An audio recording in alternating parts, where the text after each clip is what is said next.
no fee for the nonprofit event temporary use permits.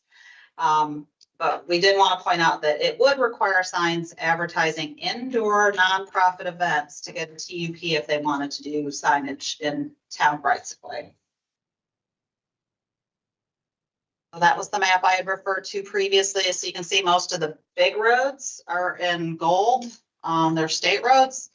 The blue roads are town roads, and then they're hard to see, but any of the roads that you see in gray, which a lot of them are in the county, otherwise they're in like multifamily areas are private.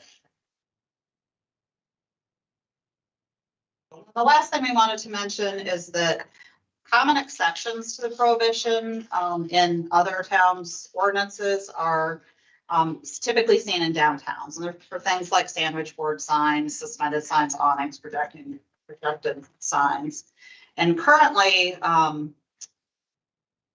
things like sandwich board signs are allowed in our small town character overlay district, in our central business district, which is inside the small town character. And we add the downtown festival district as well. We think it's pretty much inside small town character anyway, but just in case it ever doesn't completely overlap, we would go ahead and add that. And so today we just would like to hear feedback on the proposal to hear whether or not we're going in the right direction, and so that we can craft language that you all would be amenable to seeing in a UDO amendment. Our plan is to have something ready for planning board and council in February. And so happy to answer any questions or hear your thoughts. That's okay. So let me just restate and tell me if I'm summarizing this correctly based on, and Brett and I were planning pretty well this initially. We have a bunch of questions. So what we concluded is, we can't do, as you mentioned the first slide, we can't do the thing where we limit the number of, allowed. We can't regulate state right of ways off, so that's going to stay the way it is. And what's being proposed would bring us in line with here. We could say our rules in Apex going forward would be very similar, if not identical. Some difference in language, but in principle, very, very similar to what they're. Is that right? For temporary signs, yeah. For temporary signs, yeah. Right. How would, like an HOA announcing annual meeting indoors somewhere on a town road, how would that be regulated? They would need to place it on private property, which they have. Any HOA owned land, like their RCA, their clubhouse. If they don't have an HOA, they would need to get, well, they won't be announced that, but if a private citizen agreed, I've got the first house in the neighborhood, you can put it in my private yard, that would be allowed. Okay. Okay, yeah, that probably take care of most things. What? It would just be the other side of the sidewalk, like put it on this side versus the other side of the sidewalk. Yeah. Okay. Other comments, those. Seems sensible to me in terms of the non-commercial signs in town right away. So is the desire to outright prohibit it just for ease of enforcement? That is the easiest thing to do. It's the most legally defensible. It would be consistent with what our neighbor is doing. But we understand that there's been a long history of allowing the nonprofits to have their non-commercial signs in town rights of way. So there is an alternative that we could do, which would be to associate them with a temporary use permit in order for them to be legally defensible, to be allowed in that right of way. And this will be a church advertising Easter Mass out front, basically around, along the streets that we pass by. Just want to ask a question for clarity's sake. So, what the temporary use permit that you were proposing would be to allow a sign associated with a temporary use permit, not require a temporary use permit or approve temporary use permits for signs, correct? If you're understanding the distinction, so Yeah. if it's a special event that is approved and as part of that approval, there would be a sign allowance and not just anybody who wants to have a sign in the right of way would come get a temporary use permit. I think that's an important distinction for the council to understand. Absolutely. Okay. Yeah. Big fest. all of our festivals, by going through our application process, part of that would incorporate. Well, I think they're exempt. So government speech would be exempted if we had that exemption. If the town is posting it. Yeah, Yeah, but if it's a Rotary Club, putting it Yeah, out. the Rotary Club does the, Christmas, or the So- Legion does those things that are. The town has a special event policy, but it's not a temporary use permit. Things like that. It's not addressed. Something that would kind of be incorporated in. Yeah, but so. If it, let's take your, I don't know, let's take the features, right, like the Logan along Salem streets, they want to advertise Christmas Eve mass, right? It's not a special event that goes for the town, so they will never have to ask for an event permit. So as part of that process, we would not be able to grant them a temporary sign permit. If we don't have any other temporary sign permits, we're basically saying it's effectively the same as saying no signs are allowed, period, because there's just no option for them to get. Town right away that we're talking about. So Right, they could do it on private property. they're on, Do it on- and if they're on the Peakway versus Salem, it's a difference too, in this case. Right. I don't Because think because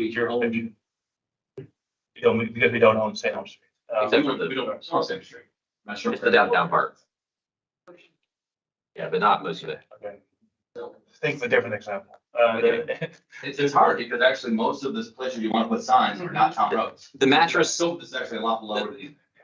I know one, and maybe it's fine, it's not on there because they're a little junky, but like the mattress sell from Apex High School Band on the Peakway in the right of way. That, I've seen that. So that one would not be allowed. I think it's just the Peakway. Like in places you want to put signs, like where can you no longer put signs, it would be the Peakway, is the town road that people. That's why the impact's lower, is because we have a ton of major town, state roads So it's We're- 55. where most of the cars go by. Kelly, like Salem, all of them are. right, yes. So the impact's lower than it's. And then this without coming back to enforceability, like you can start carving out rules, which, it sounds reasonable to do. There's diminishing returns, but we're only talking about every 20% of the roads or less, and then now 1% of those. And when the option goes there, it's getting the property owner permission to be on the other side of the sidewalk in the front. Yeah. What property? What I called. We get complaints all the time about signs, and we're coming up on a national election, and typically those years have more signs and more people upset about the signs. So we were trying to get this done and this winter so that we could have our rules in place and be able to communicate with everybody. And that was- I think we've talked about this in past years, and I think my ask of the town was, let's talk about this the day after the election. Because no one wants to see you change the sign rules right before an election, and run to the election during campaigning. The problem is, we're always campaigning, like every year there's an election, and every year the campaign season starts like in May. So now we're 1 month past, so we're good, right? So, I mean, Not quite the day after. well, we're good, I don't know if we're good, well, I'm saying this is the time to make a change, because this is the least political side of it, those signs. And so what does our enforcement look like? Is it town, town staff going around just picking up signs, or? So there's two types of enforcement. One is in reaction to a complaint. So if we get a complaint, we go and look. And if there are signs in a vicinity that are not compliant, we'll pick those up. We would not go where there's 5 signs and someone complained about one and just take that one. We would take all 5. And probably anything as we were driving down the road and back, anything there. But several times a year we do sign sweeps, and they're essentially quarterly. There's not a schedule, but about once every 3 months we go and pick up hundreds of signs, and it usually takes multiple days to do that. So, okay, so you deal with the problem, that's like do we ever take it back to the source? We say, hey, listen, Mr. Thumb Grinding, we found 50 of your signs around town, all illegally placed. We're gonna fine you for the privilege, right, of advertising your business. Please don't do this again, right? Because if the only thing we're doing is just picking up signs, right? But it's not much of the insurance, right? So how do we make it stick, basically? We do not have enough staff to do that currently. I'm not sure if that's an allowed type of enforcement. I don't know that you can prove that they don't want to put them out. We call them litter on a stick. It's essentially litter. Okay.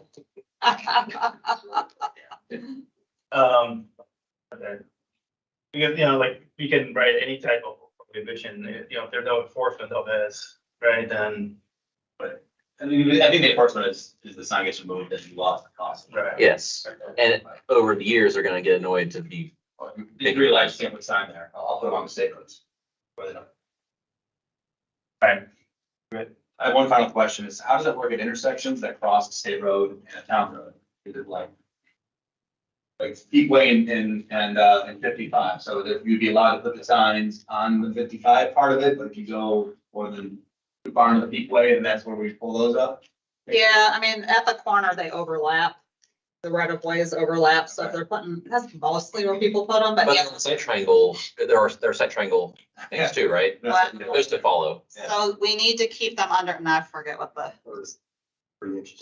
30 inches. So we will be writing that into the ordinance. They cannot be taller than 30 inches. That way they do not block the site. They could be in the site triangle. It actually, That's if we allow them. if you, well, not, well, they're in, yeah, is that, but DOT actually allows them to be up to 42 inches. But we've never pulled them out of DOT rights of way. We tell people to go to the state if they've got a complaint about site triangles. 3 inches is tied back to the same thing was our ordinance talked about. I think it's in the site. Just kind of put this into perspective for myself. Let's say Apex has 500 miles of road. We're really talking about an ordinance that's gonna go 5 miles. Just so I'm kind of right. The blue, Yeah. It's so it's a lot of miles. inside Yeah, neighborhoods. it's inside neighborhoods. So basically somebody's putting that on their property. So they most of the time inside neighborhoods.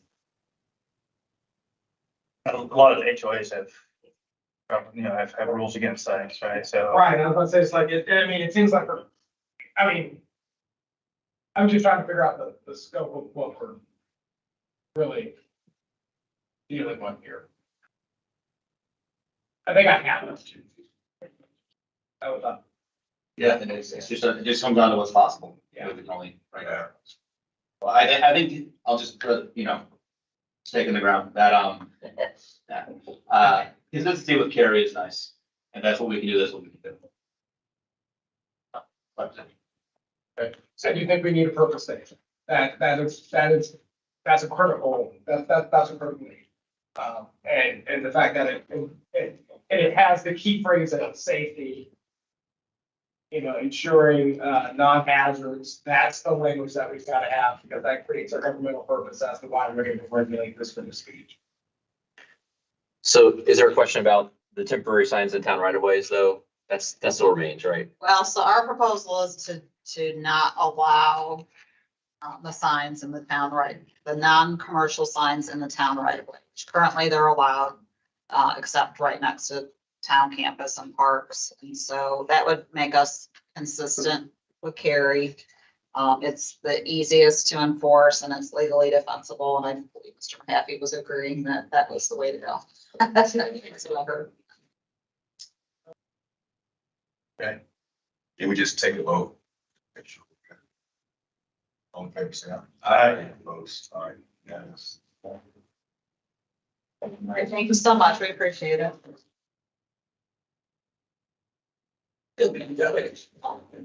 Thank you.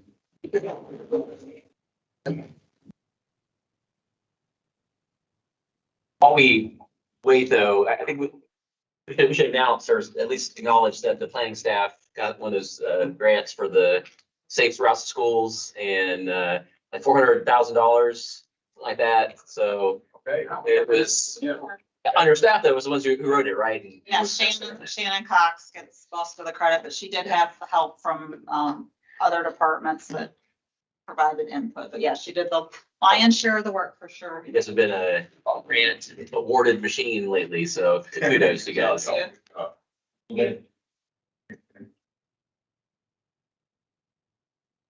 And we have worst direction almost. Well dressed, well dressed. I mean, he's out there, the mayor, that's not good.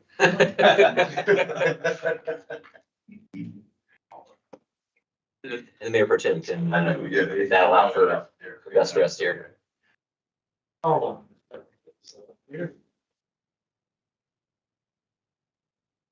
Lots of papers here, so let me get those moving And around. Marty, let's include Marty on that list. Okay.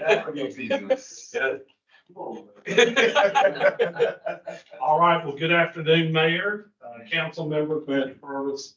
And thank you so much for allowing me to speak to you about yard waste. It's one of those things that when I first arrived, I knew we needed to modernize this system.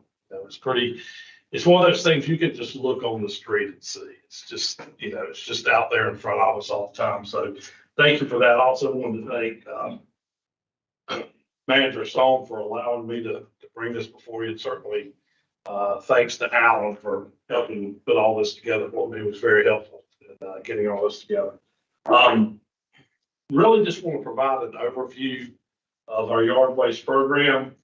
And I'm sure you already are aware, it's probably one of the most revered town services that we have. So we impact everyone. And so I did not take this lightly. I tried to make sure that the agenda packet had an addendum that really showed you where we are, show you what our peer communities are doing, try to give you the information so you can make an informed decision. We currently, are providing yard waste services and, where does that yard waste go? We have a challenge with disposal as well, which is a lot of why we're here today, and I'll get into that. I really want to make sure that you've got the information, if this comes up with a resident, that you'll know whatever guidance is provided, why you've given the guidance, because hopefully you've got the information. The biggest thing I struggle with the program is really, it conflicts, a program conflicts with watershed management. So when we get into the reason for being here and the purpose for being here, I've mentioned the watershed. And so you may wonder, what's the watershed got to do with the yard waste? Well, it's probably even more important than the yard waste program itself. So I'll talk to you a little bit about that. I really do want to brag though on our team that when they go out in the day, they have no idea what they're facing.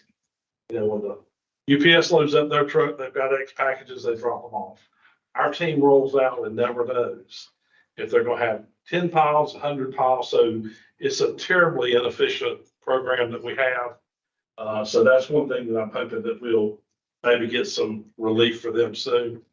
They're really rock stars and really perform a great service for the town. So obviously the people is who we serve. So whatever we do, we need to continue to keep that in mind with any recommendations.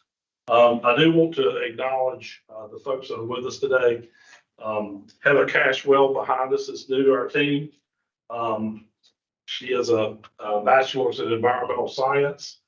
She came to us just a few months ago from NC State, where she was the manager of all their waste and recycling operations for all of NC State, all the dorms, all the facilities. In her role, she had direct oversight and led strategic planning for all their solid waste, their recycling, their compost yard, and special collection. So I think you can see she was probably pretty strategic for my benefit as well. Other noteworthy things that Heather was involved in, she managed the state, NC State's Deerstein convenience site, as well as was responsible. This was a big one.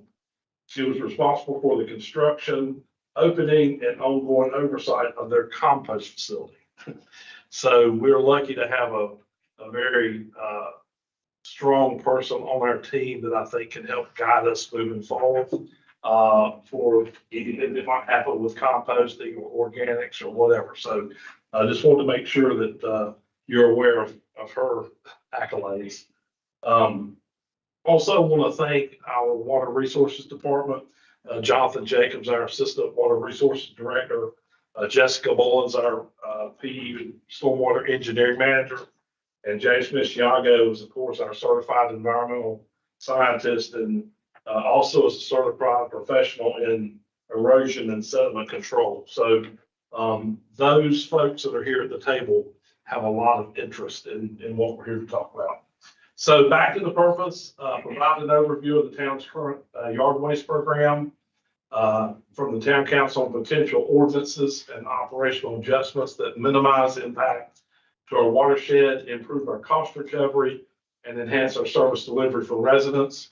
And what we hope to have tonight after we finish is some feedback on our current ordinances and a willingness to consider if there are any ordinance revisions. Receive feedback on the state of the current yard waste curbside model, as well as seek guidance as potential modifications, and then receive your feedback and direction on exploring the potential for a transfer facility to support our current and future operations. I'll not go over this part, it's in your agenda, but this is the topics that we're gonna touch on. Just at a high level, our budget for solid waste, all of solid waste is 6.8 million. The big number though is 4.3 million of that, which leaves a little less than 2 million is our GFL contract for waste and recycling. So if you back out the GFL portion, that's pretty much your operational budget for the yard waste program. At a glance, this is our rate fee structure. We charge $7.83 a month for every household. It is compulsory, meaning that everyone pays it.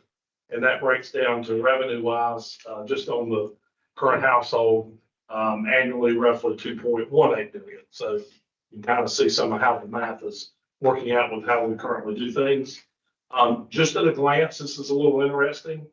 We collect more yard waste in tons than we do recycling. I know recycling is paper and jugs and all, but it's still volumetrically, it's still a lot of stuff coming on an annual average basis. So just thought I would share that little tidbit with you. This is the collection equipment that we use. Up in the upper left is a leaf vac, not grass vac, not pine cone sucker, leaf vac. We use it year round for things other than what it's intended for. The grapple truck is used all the time. And obviously in our storm response, the knuckle boom is a very important resource. The chipper truck, we currently run 2 units, even though we do have a third one if we need to activate in the storm or we get a heavy amount of volume that we've got to deal with. And then the little small dump truck is to pick up a lot of the small piles that you see around town. That might just be 1 or 2 little piles. Our resource plan here, this is how we break out our Monday through Friday routes, our zones. Key thing here, the very bottom is 3.18 miles a gallon, unfortunately. That's the fuel economy of what we do. So going down every street, whether they have yard waste or they don't have yard waste, we really want to monitor that fuel consumption as best we can, which I'll back up 2 slides. That 8.5 pounds easily will handle 2 weeks of the average yard waste. Just throwing that out there so you'll know. That's why Raleigh has done what they've done with their program, and Holly Springs as well. 8.5 pounds on the average is what each household generates. If you just average it. That average per stop. Average per stop, right. So if you had 2 weeks worth, you'd have 16, 17 pounds. So just to show you volumetrically, the math works for, if you ever did consider containerization. This is on the web page. And if you'll notice the pre-collection reminders, no more than 10 feet away from a storm drain. Some of our lots don't even have 10 feet, you know? So that's already a challenge, especially as lots get smaller and smaller. But the key thing here I want you to know is there's no mention of set out volume or weight. So anyone can put out any amount.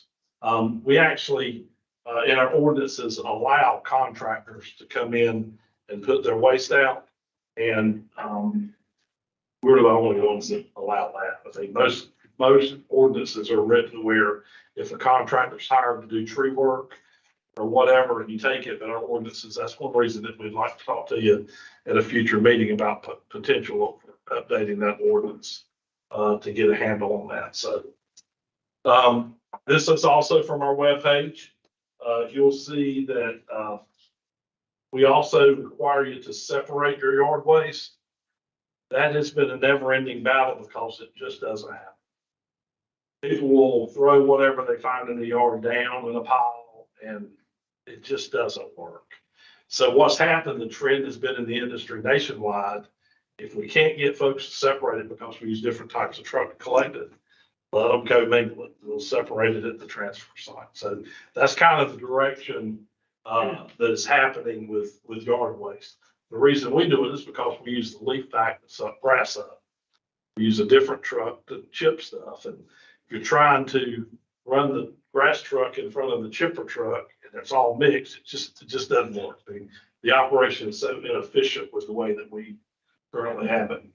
The other thing you'll see in the grade area is that we want you to place the cut-ins facing the same direction so we can easily pull it out and feed the chipper. Instead, they just cut and throw it. Just our employees are pulling stuff out, and you'll see that in some future pictures. So that's just hard to, it's just really hard to enforce. Grass recycling is something, you know, we take a lot of grass and we have a lot of trouble getting rid of grass because of persistent herbicides. You know, brand name Roundup, for example, is just one of them. For folks that compost certified and it's got persistent herbicide, you can see that could be a challenge. This is our peer communities and what they currently charge for all of their solid waste services. And we're at $783 on our yard waste. That's per household per month. And then you go on down the list. Morrisville will stand out to you. They're contracted and they have restrictions and back limits and things, and they are every other week for their collection. So you have to dive into the numbers on how some of these things work. The next slide is I'll give you the story on that. This is something to pause about. This will really kind of lay it all out there for us. At the very top, who does weekly collection? Raleigh is bi-weekly because they're carts, and you can see that they're containerized. Anything that's yellow is some form of container. And you'll see that Apex and Zebulon are green at the bottom, so we're the only ones left that doesn't have some form of containerization. And then you can see what's their containerization. Is it a cart? Is it a small bin that you pick up a tote and throw in the back of a rear loader? Is it paper bags? Interesting thing about paper bags, our current facility that we dispose of, which is in Sanford, it's the closest and most efficient. They don't take compostable bags. So what you accept at the curb is dependent upon who's receiving it. So in the case of Cary, they have compostable bags, but they grind everything up and then they dispose of it. So this depends on your disposal model as to what collection model you'll have in the curb. How does Zebulon get rid of grass if they don't have containers and they don't do the vacuum truck? So good question. Their current processor is under a contract. I'll just use Cary, for example. Heather and I have talked to them in the event that we need to leverage that, but they actually, even though Cary was under contract, they actually had stopped taking because this persistent herbicide has shown up. Well, they found out the source point, and so they're back at it. When it's mixed and commingled with a lot of other wood material, It's not a big deal, but their processing at the composting yard, they get it hot enough that they can deal with it and mix with it, but they still have to test run to make sure they're clear. The other folks go to Raleigh. Your northern communities uses Raleigh, and Raleigh has so much volume coming in, so much feed, they're able to make it, I guess, with the trace amount is so minor, it's not an issue. But it's just one of those things that when we met with the company last week, it's still on their radar. Bring us a sample, they test, they make sure nobody's got anything in there that's gonna be a problem for their organic composting. Now, where we take it, it's used to remediate contaminated soil. So grass is not a problem. So it depends on where you're getting rid of the grass and how they use it as to whether or not it matters. The modified schedule for fall, most everybody has a leaf season, and it'll normally be October through February, maybe November through February, but it's normally a 3 or 4 month leaf season.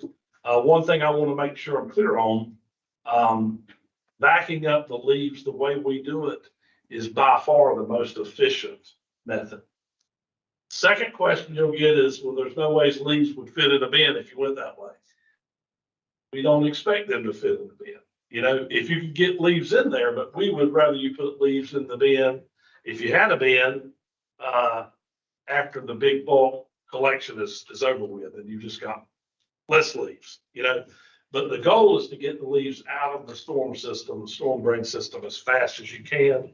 That's why we ramp up and work longer hours, because that's still the most efficient. So again, the lessons learned from other communities, Raleigh included, loose leaf collection by vacuum is definitely the best in play. John, how Yes. does how does pine needles, how does that fit into the leaf model? Because, pine needles have basically 3 fall seasons. Yeah, And- we accept them currently because when they hit the vacuum, they're pretty much pulverized, so we don't mind. When you get folks, the problem with pine needles are, once they're put out, they're nice and pretty, but when people are tired of them, when they rake them, they have dirt, and we can't have dirt. None of our facilities will accept dirt. So the pine needle problem is related to dirt, not the needle itself. So, here's your local trends, and I just brought this up because this is recent trends. And I'll not go through all the details here. Raleigh on the left, Holly Springs on the right. This is just a timeline of what they've done and when, and why they've done it. I'll just point out pretty much, is why, for me, this is very much an environmental issue. Basically, in the case of Raleigh, they've mentioned protecting the environment on the left, Holly Springs and their flyer, a more efficient collection, which I mentioned that, cleaner waterways, healthier habitats for wildlife.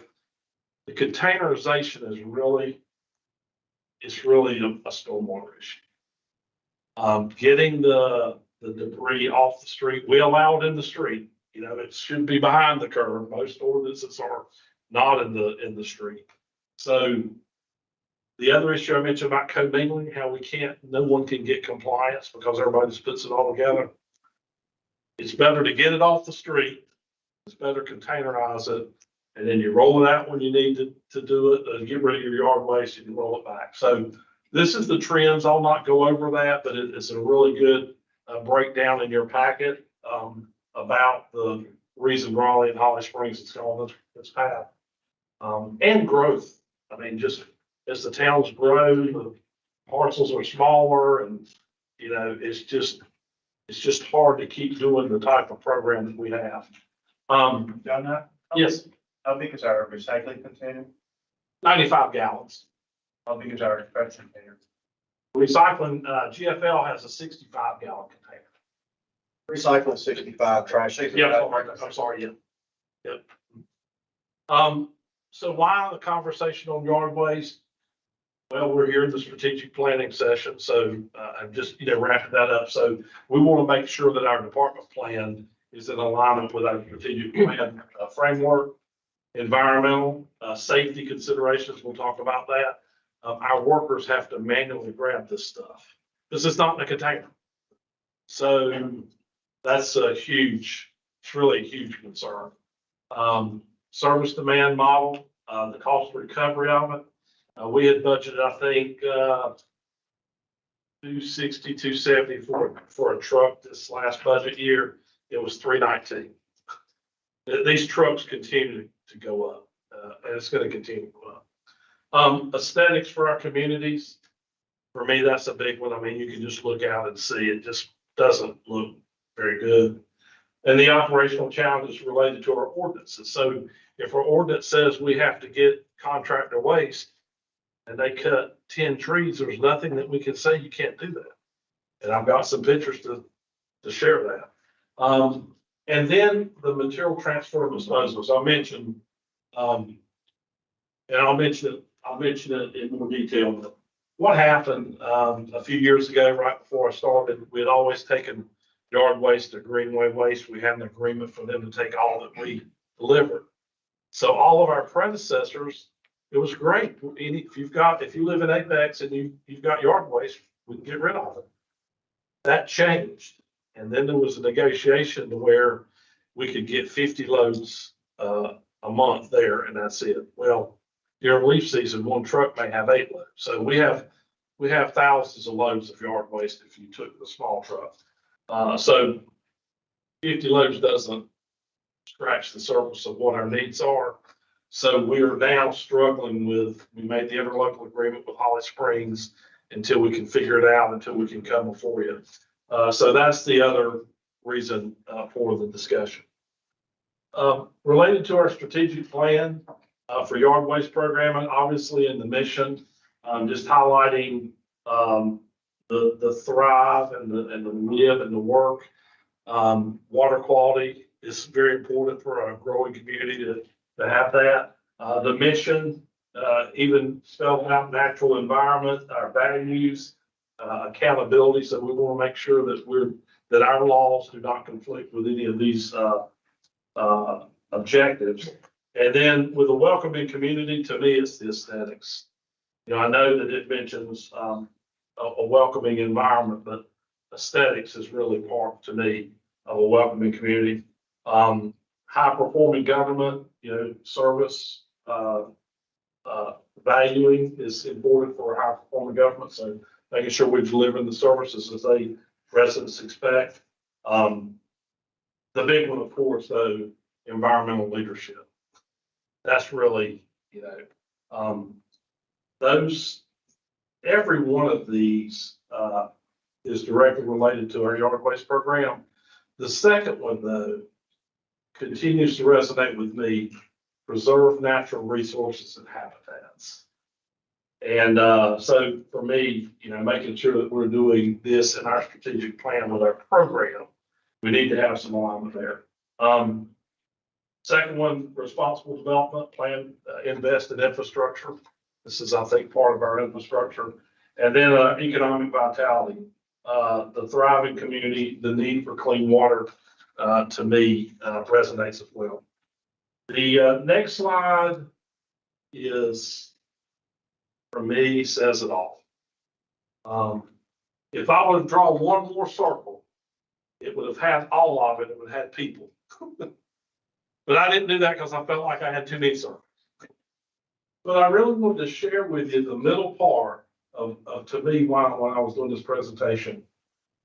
We shared, the Jordan Lake with Kerry and others, but they're doing their part, I think, in how they manage their yard waste program. It's containerized to keep it out of the storm drain system, because ultimately that does impact our water quality. The reason Water Resources is here today is what I do on the left side here in Public Works. They're over here on the right side trying to make sure we have compliance. I'll let James, if he would like to mention anything, on the MS4, your stormwater is related to your MS4 permit. And then one of the things that James is charged with is our illicit discharge education and enforcement. So I'm aware on the right side of what James is striving to do. But on the left side, we have a yard waste program. And then the middle part there is a street sweeping program. And below the street sweeping is the stormwater infrastructure maintenance. On the top in the brown circle, we're allowing it to go on the street into the storm drain. And I go one door down and I've got to get the excavator to dig it back out when it goes through the storm. I need to speak to that. Yeah. But just to be clear, I don't want us to walk out of here with a misconceived notion. Yeah. We are in compliance with our permit. We have an NPDS permit that allows us to do exactly what we're doing. Is it the best practice? Maybe not. But we are 100% in compliance. We just got our permit renewed last year, I believe. It allows us, it says specifically to place material out. It should only be placed out within 48 hours of pickup. It shouldn't be out all week. We know that happens. It's hard to enforce.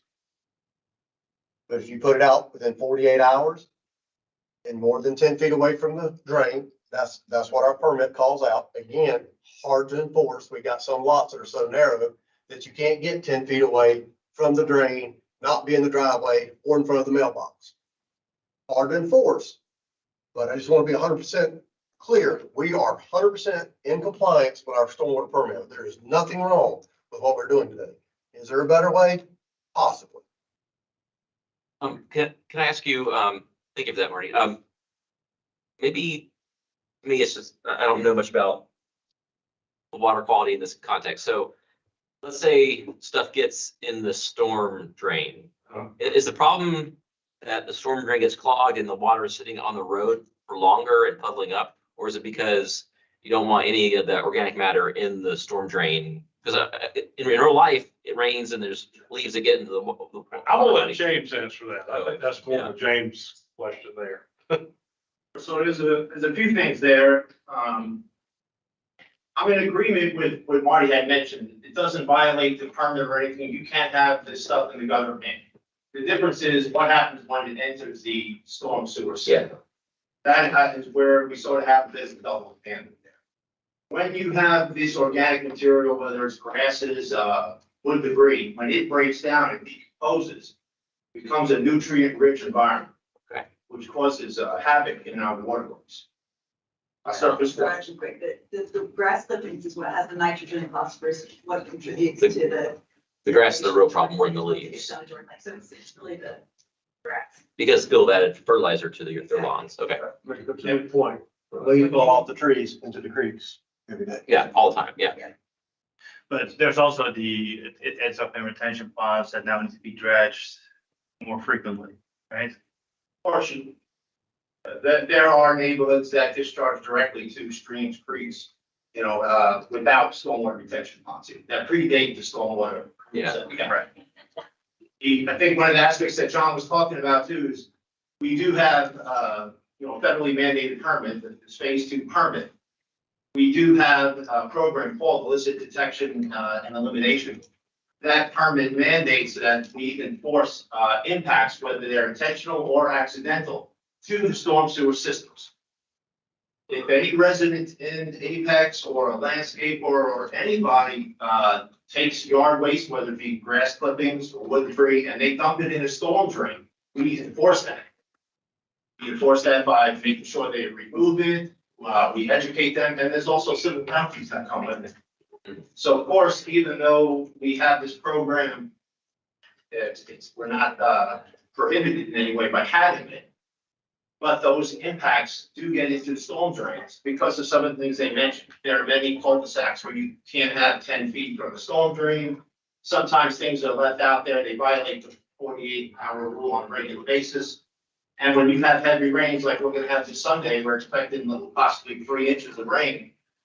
Those organic debris make their way into the storm sewers, directly into our streams and creeks, and even the retention ponds, which is an additional cost to owners to maintain.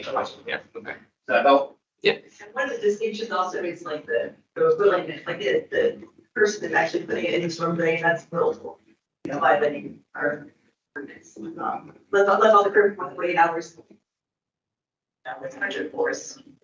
But that's not, it's not the same. We wouldn't go after somebody for a violation necessarily.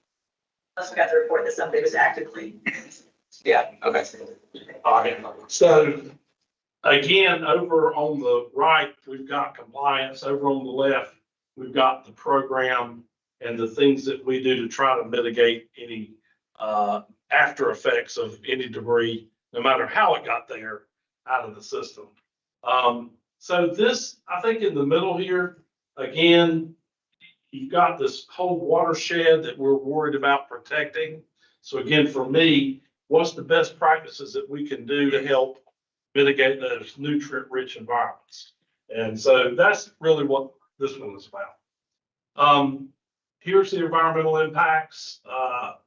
It was in the Jordan Lake is in the Cape Fear River Basin impounded in '82, and it was placed on the list of impaired waters in 2002 due to nutrient-rich over-enrichment.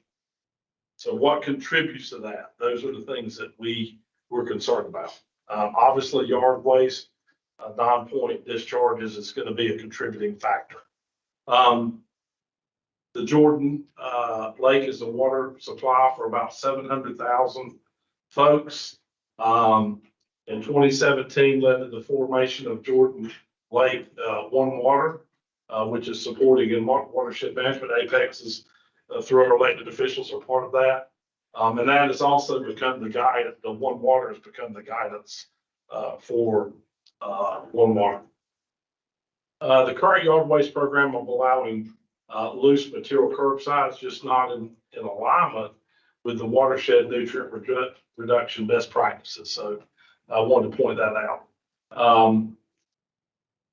According to the EPA, phosphorus is one of the most troublesome pollutants in stormwater runoff, and is considered a primary cause of water quality in our lakes, ponds, and streams. And the bottom one is really where I think I'm landing, that we should be really anticipate continued efforts to reduce the nutrient loading in support of the rules. So anything we can do to help mitigate that, I think is a win. Here you have just sediment, debris, and everything you see sitting there. The bottom left is ideally we would come through with a sweeper and get all this up and maintain that, but we know where that's going. You know, we just do.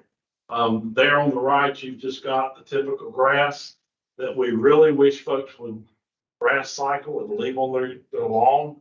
It's great fertilizer, but you know, we have folks that like to bag their grass and put it at the curb.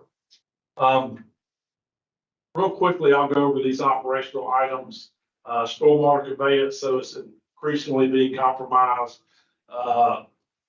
Just due to localized flooding, just all the yard waste debris that gets in our system, and the community appearance of the bulk waste just strewn about the roadway, you know, just the look of that. And then the escalating cost of equipment, processing, difficulty in communicating the compliance of what rules that we do have. Landscapers who bring in waste, they may mow in Morrisville, and they've got 4 yards in Apex, and everything they've collected for the day just goes on the curb. You just can't stop that. Unless there was a bin or something, they make it stop at bin. But difficulty in meeting the ongoing service delivery because of excess stops. I mentioned earlier, when our trucks go out, we have no idea what we're going to encounter. So we hope that we can become more in alignment with our peer communities in that aspect. So excess volumes, additional cost, labor and equipment. And then our rapid growth just requires a more sustainable model, just any way you look at it. Ask about that last Yeah. bullet, because obviously the way the developments have been happening is more townhomes and apartments versus single family, at least in recent years. And they have different yard needs and Yeah. requirements. I mean, I would think it'd be less of an issue in those because they have a company that does it, especially apartments, that you wouldn't have a single family home. So like, how does that kind of trend interact with this? Yeah, the gold standard is pretty much if they have a trash can, if the municipality provides a trash and recycling can, they would also have a yard waste can if you containerize it. The fact of the matter is, it's a little bit of an equity, you know, there's less, as the lots get smaller, there's less harvestable land. There's not as much yard waste debris in theory. Yeah. So, you know, you're balancing the larger lot size and all their mature trees and all their harvestable material versus as we grow, they're gonna have, you know, most likely less material. In this, in Raleigh and Holly Springs, whatever, like the apartments that have, like the really big, properties, they just request more cans, more containers. Is that how it works? In Raleigh, they went bi-weekly, and so did Holly Springs because of the math that we put a lot of study and calculation on how much debris happens for the most part. And due to carbon footprint of trucks, you would rather not go get a can that's only got 2 gallons in the bottom. You really want to maximize that because it technically shouldn't smell with the lid down. And if you went to a bi-weekly collection or whatever, but if a person had a larger yard, the recommendation would be to get a second can, and that's what most people do. Okay. Just mainly because of the cost of equipment. It's more cost effective to have a second car. Exactly. Yeah, Can you clarify, we do not collect commercial, correct? that's right. We do not offer commercial collection for yard No. waste. So if it's a townhome that doesn't have a trash can by us, you know, there are some townhome communities that obviously have trash, but it's not commercial. As long as it's not commercial. I didn't- Okay, so right now, they all take care of, they have dumpsters and then the yard waste we do for them, right? Or no? Townhomes do pay, apartments do not. Right. Or is it the company has to go That's correct. take it off? Okay, okay. Hey, John, I noticed on your photos, Yeah. they don't have any vehicles parked on the side of the road or on the curb. What's that? Vehicles. So how hard is it for your bathroom trucks to get around vehicles? Stuff, right? Yeah, you know, these on street parking is challenging for all of us. Trash complaints, all about it is just amazingly difficult. So the card actually is easier to get, you know, because of hopefully you got a landing zone in an area. If you went that model, that's actually easier because then it's in line with trash. But they park on yard waste piles, then they call them. Once you come back and get it, you know, it's always a challenge. This is, as you're all aware, the growth trend continuing up. We're expected to have, you know, well over 100,000 people in just a few short years, which will equate to 37,000 households before you know it. More challenges, I won't go into detail other than what I've already mentioned, inconsistent volume, excessive amounts of, there's no weight limit, no set out limit. It's commingled, it's all together. It's non-compliant according to what our current ordinance says. And improper placement, you know, you mentioned about cars, mentioned about the lead back, utilizing equipment other than what's designed for. And then just trying to continue to educate citizens on how we need to collect it. It's just so difficult. People move in and, you know, they see their neighbor throwing stuff out the wrong way. They do the same thing. And then about mentioning the yard waste getting in the roadway, and in the sidewalks, that's a safety issue. And then the grass not being desirable due to herbicides. And then for us, uncertainty related to long-term disposal and curbside, you know, yard waste, where to get rid of it. This is our main drag. This was July 4th, and we had gone and swept the road, getting ready for July 4th, good weekend. Of course, people are off. We get it. And then we see that picture just doesn't look right, you know, to anyone, I would think. But it is what it is. But when we're trying to have a beautified downtown and streetscapes, it's just, to see that just is disheartening. Here we go about the contract. We call this the buffet line. Contractor has come out and they've hired someone with a pickup truck. They go through, this happens, they go through the neighborhood, will trim all your red bud trees, your neighbor's red bud trees. They will clean up a whole neighborhood. There's nothing we can do.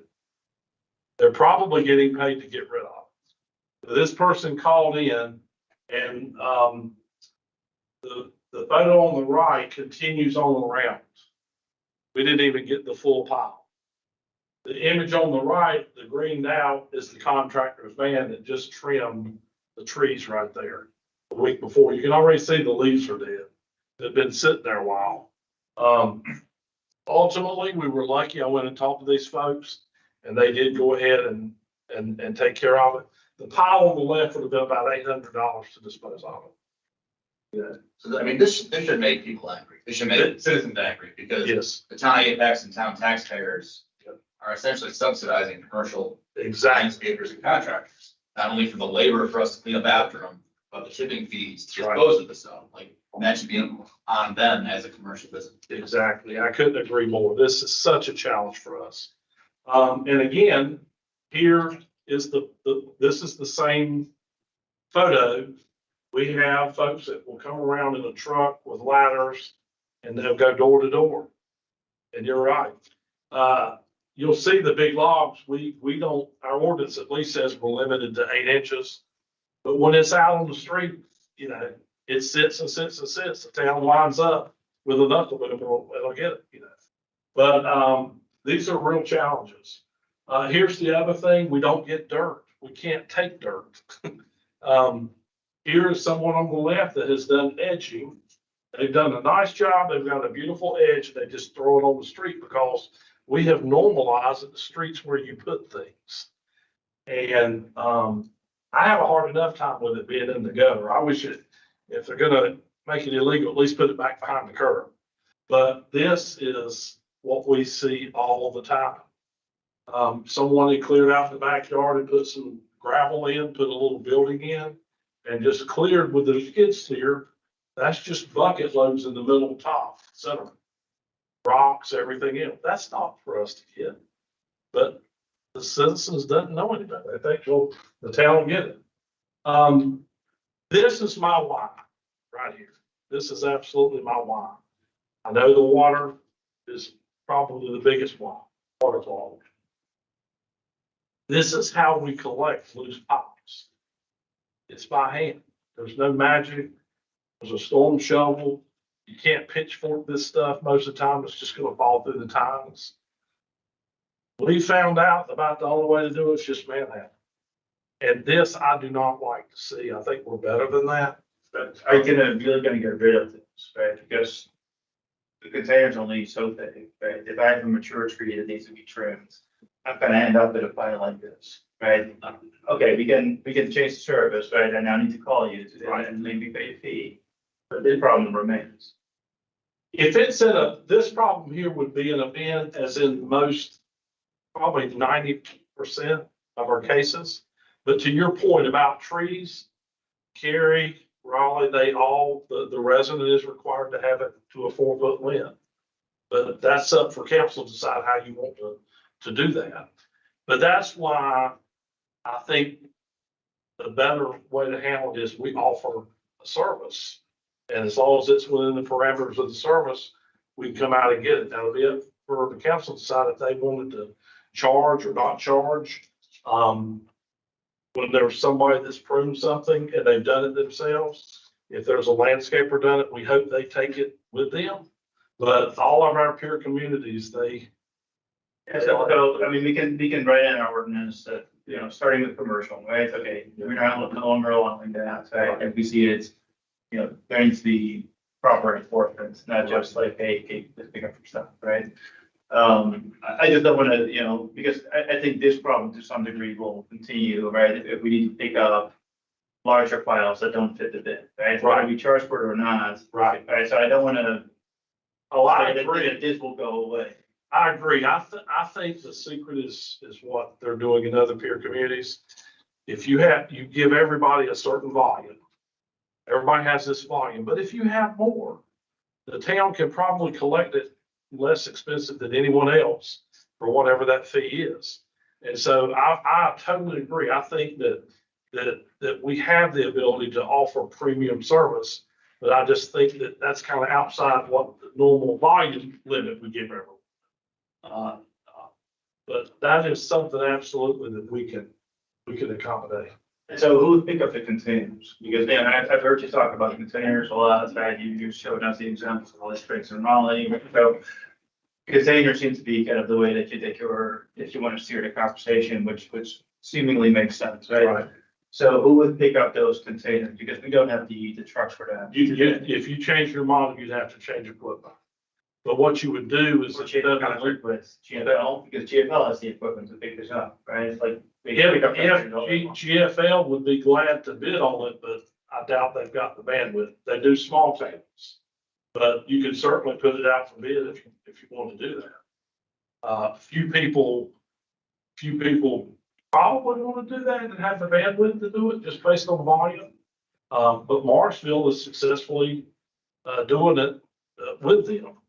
But they're using a different GFL division, and I think it's more out of Burlington or something. But it just depends on if there would be an interest in someone doing that. If you stop collecting yard waste with the vacuum and you use your vacuum for leaf season, you're gonna get a longer use. So as you're replacing a leaf vac, instead of replacing a leaf vac with a leaf vac, you replace it with a collection vehicle. So they are gonna be more expensive up front, but as your program changes, your equipment collection changes. I have another question. Yeah. Just looking for a spot and jump in here. In terms of cost, looks like, is there a way to, through a series of ordinance changes, through a series of whether containerized or not, whether it's changed frequency, where we could actually reduce costs for some portion or even majority of our residents, even if some residents with larger yards, producing more yard waste, end up paying more than you today? Because I think that's really the golden ticket here. I think people understand when you're reducing service to someone, they're gonna want to see a reduction in costs. Or are we so far behind in cost recovery already that it's difficult to accomplish that? But the other piece you brought up earlier does really bug me. We're moving to an area where the lots are getting smaller and smaller and smaller, and they're producing less and less waste.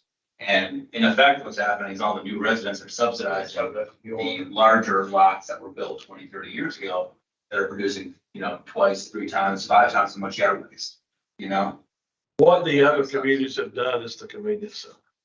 In other words, in fact, Holly Springs, they wanted to roll that out before the carts. Not everybody has a pickup truck, I get it. What we did when we were talking with Carrie, more people brought yard waste in the area that we studied. More people brought yard waste to Carrie to drop it off than they collected curbside. It was that popular.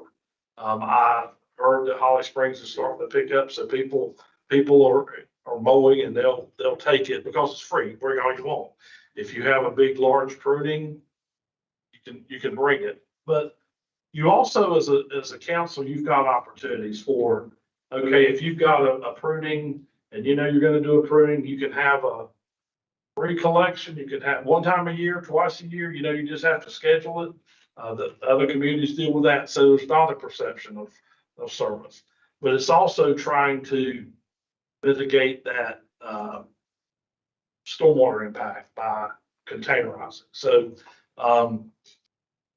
the perception is the topic that always comes up, and it's really offering the residents a way to get rid of it beyond a certain volume level. And if it's for free, it may be a convenience center. They may have to take it, or they can pay the town to come get the excess waste. But at least you're normalizing to a certain volume across the board. Is a way that what I'm hearing is if you offer that, then your service is set up to kind of account for the smaller lot needs.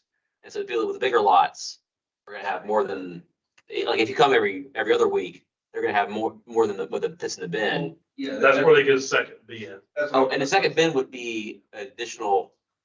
If they have their bin, that means that there's additional cost to them. Yeah, as well? they pay an additional, like if our fee's $783, what other communities do, Raleigh, Holly Springs, you pay the same fee for 2 cars.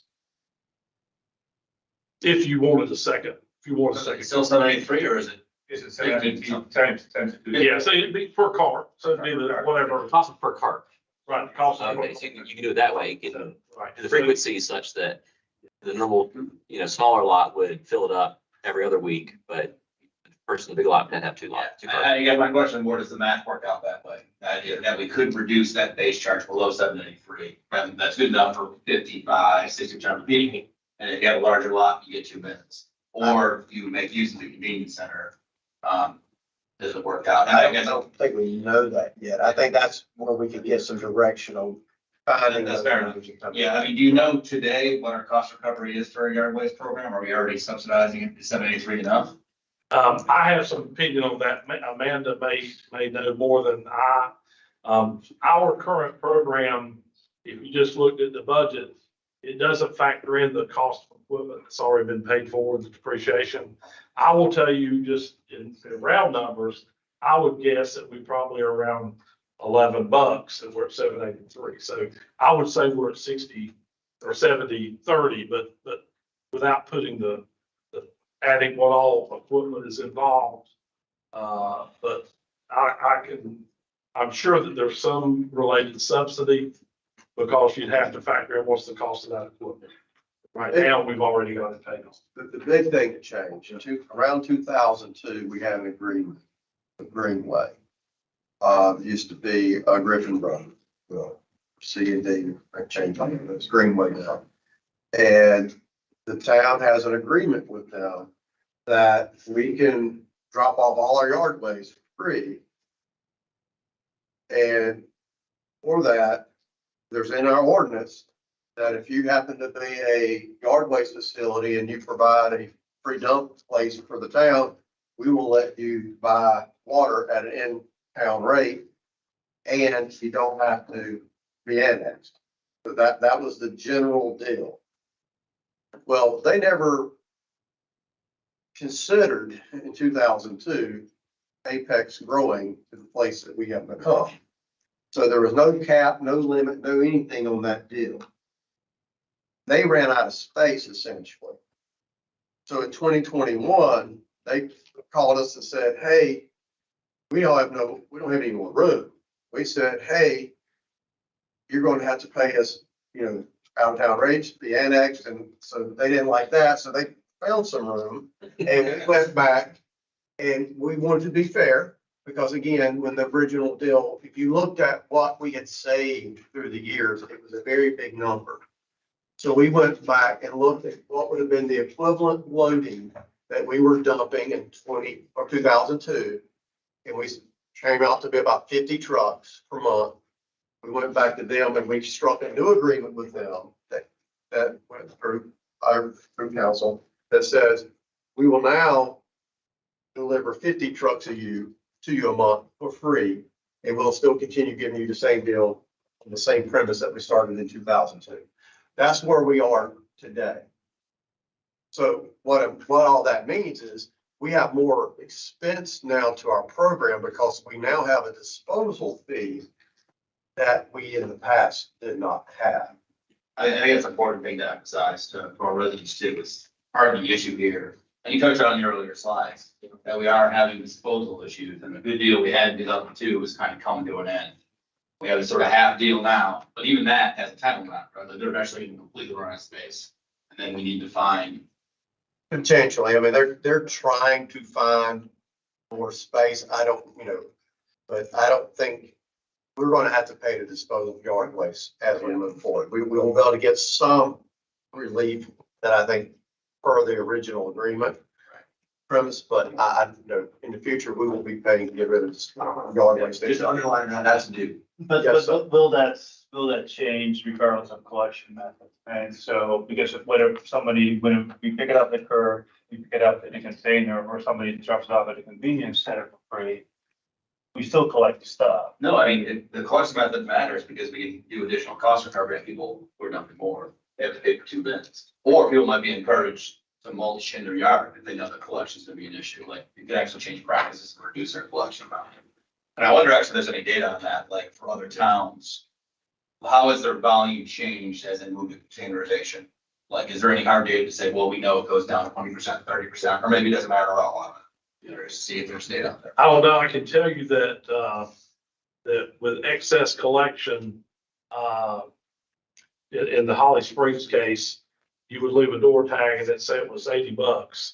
They had it paid before the ticket even made it back to the hall. They didn't mind paying.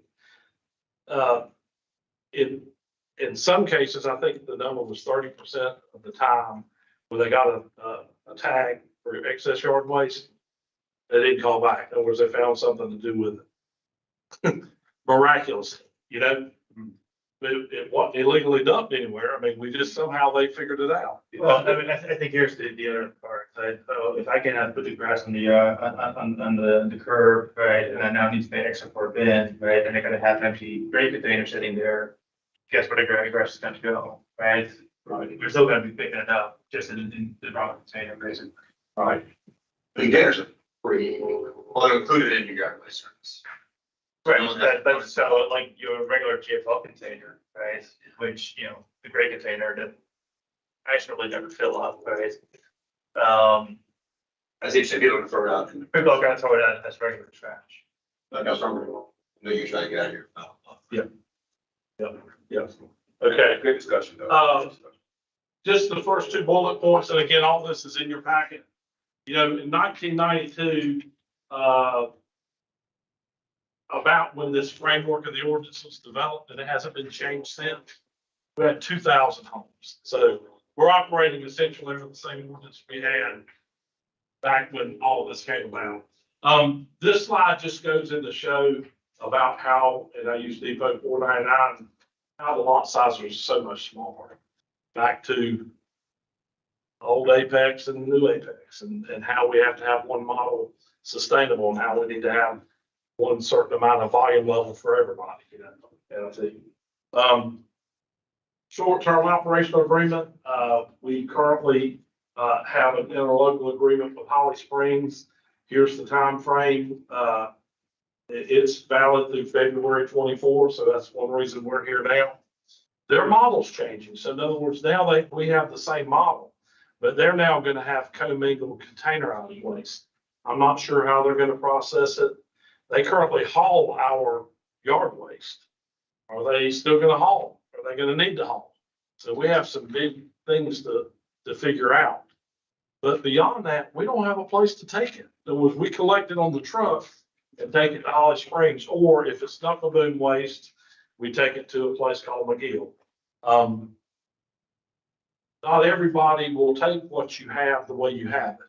You see, so we have multiple disposal facilities based on the grass and the leaves are going to Sanford through Holly Springs. When their model changes, how does that matter? What does that do to us? So we've got some work that we're working on right now to figure out what's going to happen. Do I think Holly Springs would help us with their land, provided they don't, you know, they could still leave us a spot to drop? Absolutely, they'll help us, I'm sure. But their model's changing. Right now, we have the same model, so it worked, but now their model's changing. So a lot of recap here. I know. We go into that. Like, so I know there's new information, but the RXR agreement where they're doing a land swap that school benefits where we currently bring our yard waste, like they'll actually see an increase in lands. I don't have any information. I mean, there is potential that Greenway is continuing to look at ways to expand their operations, but they have to get permits to do that. So that may be a possibility, but they would have to be permitted, then we would have to work out a deal for them to take it. And I think it would be at a cost. I don't know what it costs to do for this time. I think the takeaway I'd like to leave you with on town needs to have some protections on what we do for going out program. We really need our own land to be able to put it on, but we're just talking transfer. We're just talking about taking it from the little truck and processed it, then we semi-haul it to its end use. We haven't talked about reuse yet. We haven't talked about if there's, you know, the council's interested in composting. Right now, we're looking at the most efficient way and the least cost way to get rid of the final product. But we've got to have a place just to land it out of the truck, and we don't have that. So that's concerned. I've pretty much covered all this already. The big thing on I'll just touch on the last two, no permanent transfer of center to support disaster, on the daily, in our daily yard waste. So if we have a disaster, we'll have a place to go, drop it. And then, yard waste convenience center is kind of the wave of managing the freedom of folks that have larger yard waste to come in and get rid of it. It helps us because we don't have to collect the curbside. So, we like that idea. My point here is if you're gonna have a transfer center, you can have them both. I mean, you got the land already. So design it to where residents can come in and drop off, and then around the back, you're processing. But to me, that makes a lot of sense. Conclusion, just our model is going to be very difficult to sustain moving forward from a cost perspective and just meeting the needs. We'd like to talk about the continued exploration and development of the transfer facility, mainly to protect our long-term interests and town generated disaster. Is there a possibility of a joint utility between us, Holly Springs, or us and Cary, or we writing the check? Yeah, that's one thing that is on a future slide that I think if conversations could happen at the elected official level, I know where Holly Springs is at. They would love for all of us to come together and solve this problem. Even thinking regionally,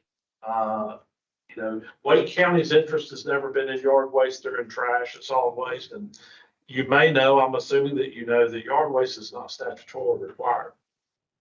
There's no obligation for the town to offer that. The reason it's offered in most cases is because of stormwater and aesthetics. That's why these programs exist. And they burn it too, if they don't. Yeah, For air quality. exactly, air quality. Yeah. So we would like to explore alternative models of collection, and disposal of yard waste is becoming more difficult. But here we would like the partnership and cost sharing opportunities with our neighbor municipalities makes a lot of sense. And I think you've hit it. Holly Springs is the most logical. I've had conversations with Fuquay, conversations with Morrisville. Everyone's model is different. Fuquay's containerized, but there's a facility down near Dunn that they're closer to. Well, 3 miles a gallon, where that center is located it's important. So if you look at the proximity of Holly Springs and Apex, it makes a lot of sense. Cary's so spread out, and they've already got their convenience center location there in town, but they may like another alternative too. So opportunities for cost sharing at the elected official level, those discussions could take place. I think it'd be great. And so the requested action is receive your feedback on ordinances, and if you're willing to consider ordinance changes around all the things, mainly contractor waste is a big one and volume limits is a big one. But we would love to come back at a future meeting based on your recommendation to lay out a suite of options for you to consider. Receive your feedback on the current state of our model and our levels of service, direction on exploring the transfer facility, and receive your feedback on regional partnerships, which is just what we talked about. Now, one quick question for contractor, essentially contractor. Yeah. Based pickup, and disposal piece. That's what Cary and that's what the neighborhood. Everybody's doing it but us. If you hire, you can go down to 12 Oaks or whatever in Holly Springs. Joe's Landscaping is there. They take the grass with them. So if you hire lawn care, tree service, anything, they take it with them. The rub has been, and the rub has always been the compulsory nature. It's about like a water line, you pay for the availability of that water line, and it is a pretty small number. And if you had to start picking, well, I've got landscaping, well, no, I got landscape, you know what I mean? It's just too hard to manage. But the ordinances of everybody around us is if you hire professional services, they take place. I asked that because I feel like first, thank you for taking on what I jokingly call, but seriously, me is the third rail of Apex politics, which is people have gotten used to this and you might identify that this is a learned behavior, and if we're gonna change it, it's gonna require us to change a learned behavior. Yeah. Because there are environmental consequences as well as the impact on staff, as well as we're changing how people operate.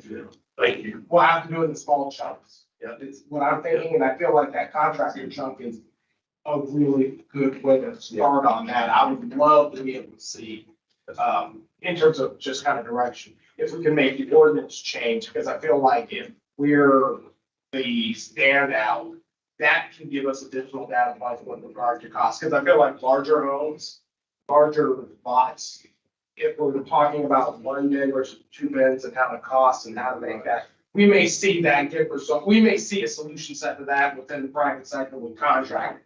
Those larger lots may already be doing contracting, and that might alleviate some of the costs that we're concerned about. And so it's, I think if the advice I would give at this point in time is, I do think that we are at a point where we have to start looking at this ordinance. Again, can't keep operating on a 1960s model when we're required to think about 2045. So I do think that as we start to talk about that, that's gonna be important.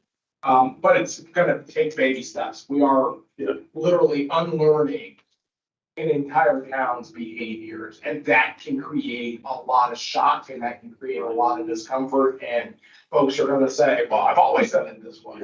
And so it's gonna require that baby step to get there, and I think that, I do think containerization eventually helps do the learning aspect of it, and I'm gonna take a look again at how Raleigh's phasing in on that is, what their growing pains were on as they made that transition, because I think there's some lessons learned for us, but I think we're in a position where I think we're gonna have to start taking a look at the ordinance, and maybe the first baby step could be making sure that contractors are taking away the stuff that they're creating, and that can start that process of changing the behavior over time.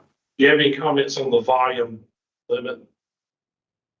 I'd love to see what our contractors are basically creating right now, because I feel like that's a delta that's gonna really drive a lot of some of the tougher decisions that we have to make. Because if we're seeing, say, of the 8.5,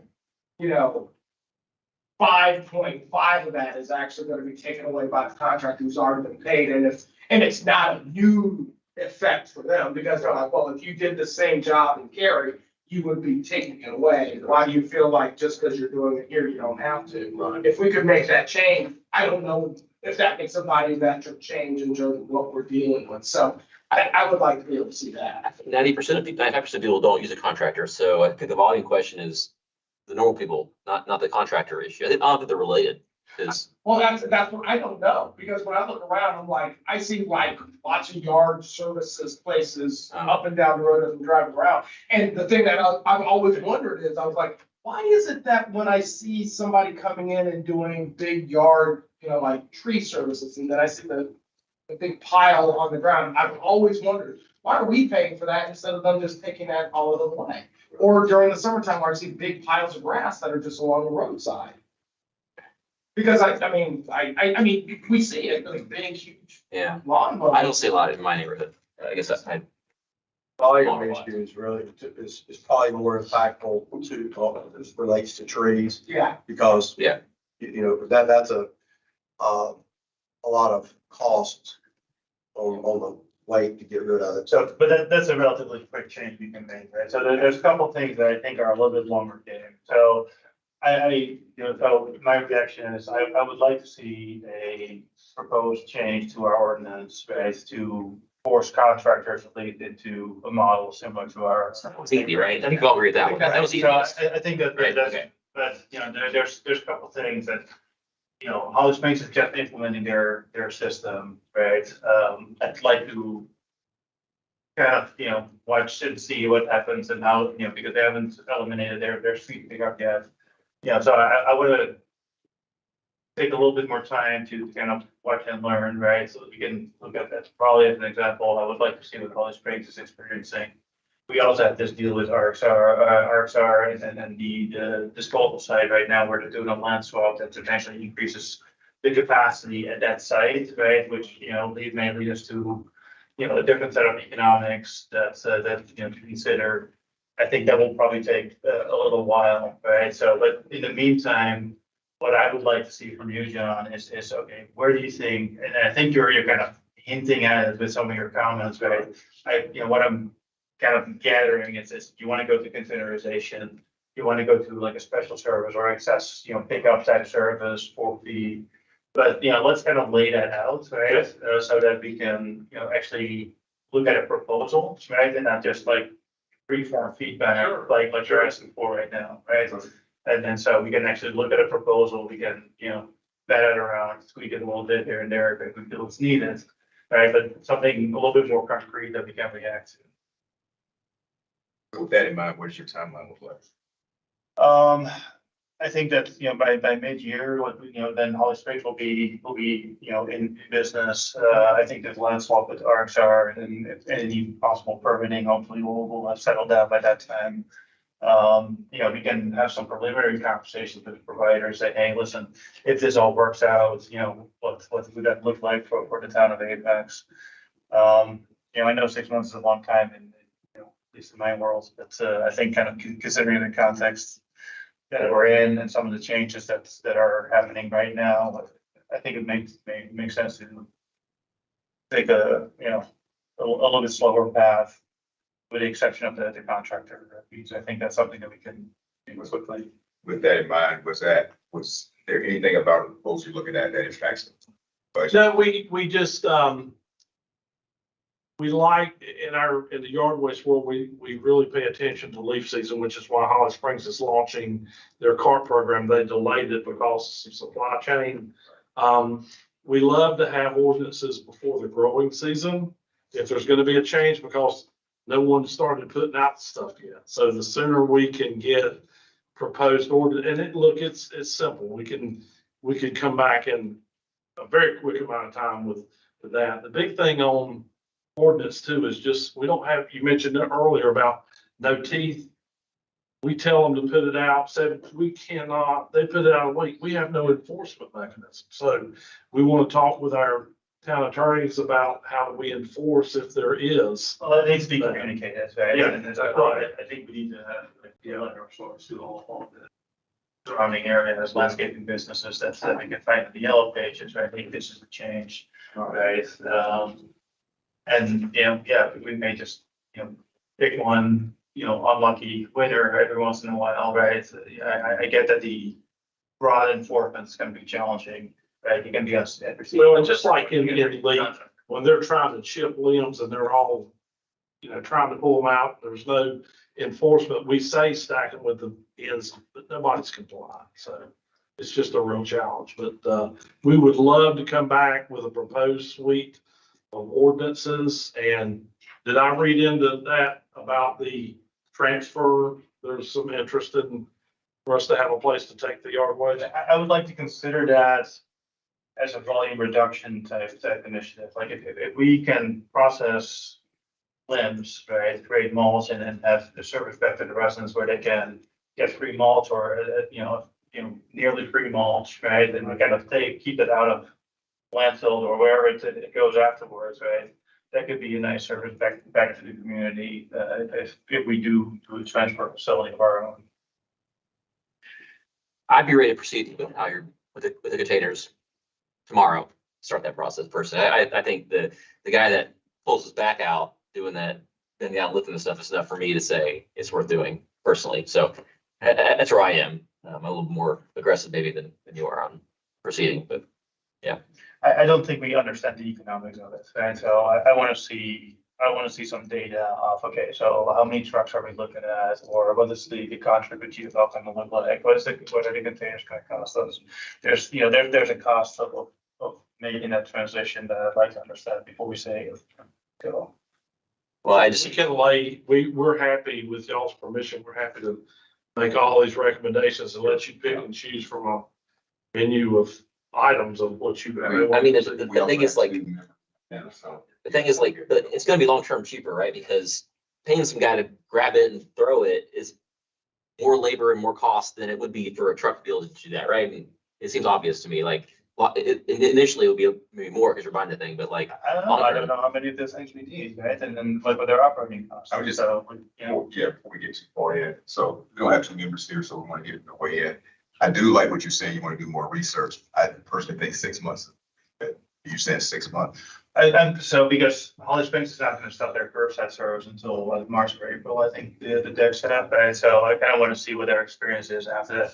We can do a lot of legwork in the meantime, right? So I'm not saying like, sit tight and wait and then start doing work. There's a lot of stuff I think we can pursue in terms of, building the proposals and start to build kind of the cost plans, things that to consider, and then we infuse that with some of the lessons learned that we're getting out of Holly Springs and then Raleigh. I'm not saying that, I'm not suggesting that we're, we sit tight and do nothing for 6 months. That's not at all. okay, but I'm thinking about that because you said it's March when they're gonna change over. How long do you want to wait to get feedback from Holly Springs? I mean, a week, because in a week it'd be like, oh, they're all complaining about it because the containers, but like 6 months after March, I mean, is that enough time? If I'm saying like, make a decision by mid-year, right? So 6 months from now, right? So by that time, Holly Springs will have a couple months of, seeing how it goes. I don't know, like, listen, if 6 months is too long and can be done quicker, fine, like, let's just put it on the table, right? Let's see where we might be missing data points that we want to look at Holly Springs for, right? If we have all the data that we need, fine, but we can execute more quickly. Right, I'm fine with moving faster if possible. The other thing the one last thing I want to put out there is that, we mentioned GFL, right? I'm not sure about any other communities but my own, but, Trash Bay comes along, every single green bin is filled to the brim, standing open, right, because the box is taken out. So these containers are too small for the recycling waste that we're trying to collect. Is there an opportunity to do something with GFL so that we can take a smaller bin for yard waste and they provide a bigger bin for recycling? We could certainly bring that up. I don't think I would recommend a smaller bin for yard waste though, just because of the debris that goes in there. GFL would like to get rid of the 65s and be done with them right now, tomorrow, probably, but that would be a contract negotiation, renegotiation, everything for them to do it. They're just not gonna do it, but. Right, so In exchange, they need to provide, new bin then, right? Because, at the end of the day, like, especially smaller homes, right? We now park in 3 large bins, right, out back, right? It's like, there's only so much space, especially, if you have the townhome, right, to park your garbage. Right. Do you have everything you need? Any more questions? I believe so. Feedback, regional partnerships. I mean, I think timing wise, it would be nice if we could have some stuff in the budget for this coming budget that would really. That was my reason. I'm not sure the timing aligns with that, but We're getting 6 months so that we've got it in the budget cycle. Yeah, I mean, I think that's the whole unknown about, is there land gonna need to be purchased that needs to be in the budget, or transfer, or convenience center, or, We have that road up on Perry, that lines up on Perry Road. That is where I'm considering going, but we're working on some stuff there. unknowns. Yeah. It's in your hands. So that's what I'm saying, like there's a lot of unknowns here yet, right? So listen, I'd love to be aggressive and pull the trigger next week. I just don't think I'll be at the data that we need in order to make a fully informed decision. Unless we do it in stages, right? So, okay, this is what we can do now, this is what we can do in 3 months. This transfer site, that's a 1 year, 2 year plan, right? But let's just lay it out so that we can actually react to a plan instead of just, yeah, I would just say that we don't have a lot of choice to even take it. I mean, moratorium's not the right word, but if you start collecting it, where are you gonna go with it if we don't have a place to take it? So I think that's an urgency. I just want to convey to council is we really need to get that locked down to where we're gonna take it. Because we still roll those trucks Monday through Friday and we'll have a place to take it. We're good till the 24th, or February, but Holly Springs has changed. So I'm gonna have conversations, and Heather and I are working on what that might look like, but that takes trucks out of the field and drives them further. And of requires more trucks to service inside the town. So sooner we get a place on a transfer movement, and again, that's a whole real estate situation itself, but that's urgent. That's urgent. So, but we are very prepared to come back with a menu of items at as soon a council meeting as we can get to get back before you and talk about it. And, I thank you for the opportunity to bring this before you, because it is a serious thing that we need to be considering, I think, for a lot of reasons. Look forward to seeing it back soon. Yeah, thank you. Very soon. Thank you. Thanks for your work. It was a great presentation. Yeah, they're welcome. Thanks for being here. All right. All right, anything else? Hearing none. Holidays, Merry Christmas, everyone. Thank you.